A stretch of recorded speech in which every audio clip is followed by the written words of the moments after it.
ছেলে যতক্ষণ বাজি ফাটাচ্ছিল ততক্ষণ আমি রেডি হয়েছিলাম। তারপরে ছেলেকে বললাম যে চল আমি আর তুই দুজন মিলে বাড়ির খুবই কাছে একটা প্যান্ডেল হয়েছে, ওটা তুই আর আমি হেঁটে দেখে আসি। যেই ও শুনেছে হেঁটে ঠাকুর দেখতে যেতে হবে, তো অমনি ওর হয়ে গেছে মুখখানা ছোট।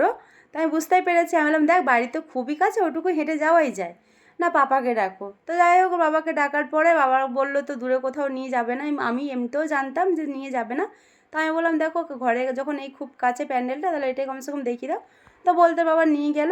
তো নিয়ে গিয়ে এখন ওই ঠাকুরটা দেখানোর পরে এখন আমাদেরকে নিয়ে যাচ্ছে ওর বাবার বন্ধুদের পাড়ায়, কারণ ওর বাবার বন্ধুর বউ এখন আমার বান্ধবী হয়ে গেছে। তো আমাদেরকে এখানে নামিয়ে দিয়েছে, দিয়ে তারপর ওর বাবা চললো বন্ধুদের কাছে, আর আমরা যাচ্ছি আমাদের বন্ধুদের কাছে।